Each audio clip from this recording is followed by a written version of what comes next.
evening, fellow students and Professor Away. Here before me, I have a few items that are often associated with childhood and made for children. Play-Doh to create with, crayons to draw with, bubbles,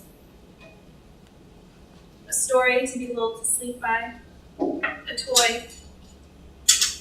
This is something that you may not recognize, but it is becoming increasingly associated with childhood in our society as well. This is known as a child leash. This harness goes around the upper body, and the leash is attached to the back in order to be held by the parent to give them ultimate control over the child for the sake of the child's safety.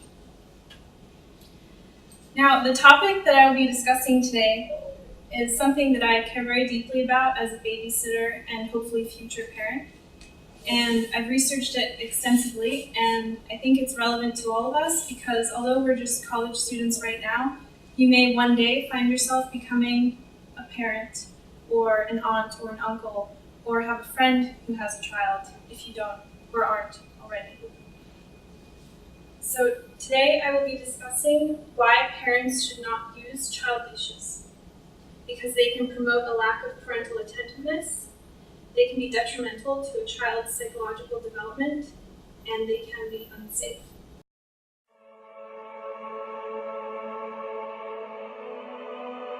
Good afternoon, classmates and Professor Away. I'd like you all to take a moment and close your eyes and use all 5 senses to scoop up memories from when you were a kid. Maybe you remember running or squealing through the sprinkler, toes slicking through the grass. Maybe you were yelling some sound effects like pow and vroom while playing pretend, or probably improvising a rhythm section with spoons and pots. Sitting was boring, so you bounced and you wriggled and you moved. You felt carefree and absolutely invincible. The whole world was yours. Magic can be found in any moment. Do you remember that? You can have that again if you start hooping. Hoop dancing is a purely fun, dynamic activity that anybody, if you can walk, you can hoop. It's spirit lifting, it's body connecting, it's an activity that can be done anywhere at any time.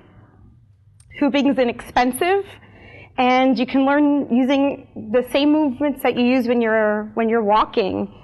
I recommend using Raina's Hoopnautica hoop dance video if you're looking for a really clear spoken rules for how to hoop dance. Most people think that you just hoop dance around your waist, but hoop dancing can be done around your shoulders, your hips, your neck, jumping in and out of the hoops, and you can even hoop on the vertical plane.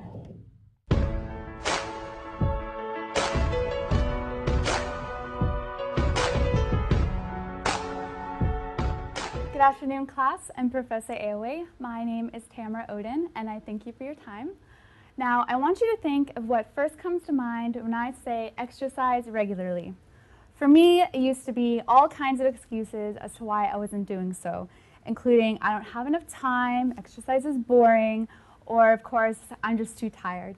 But all of that has changed for me now, and I think if everyone knew the benefits exercise awards you outside of just the physical ways, these excuses wouldn't be as readily employed.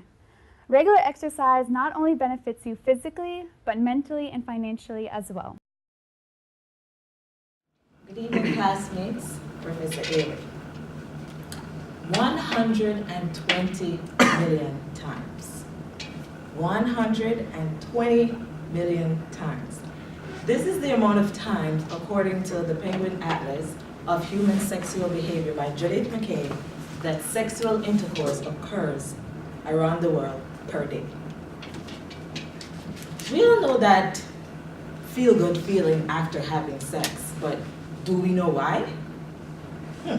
In articles on the Women's Health website entitled The Hidden Health Benefits of Sex, and one on the Britannica Academic Edition entitled Finding Good Health Between the Sheets, research and surveys show that there are health benefits of sexual intercourse.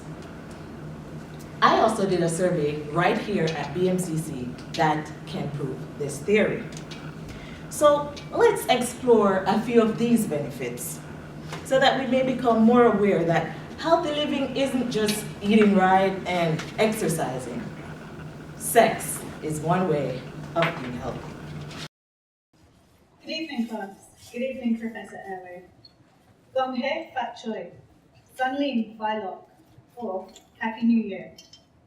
New Year is seen as a time for change and opportunity in many cultures, including the celebrations of Lunar New Year in the Chinese culture, which are by no means any exception. This year, I was privileged to be asked by my boyfriend and his family to celebrate the Year of the Rooster in Chinatown. I took part in traditional preparations to see out the old year.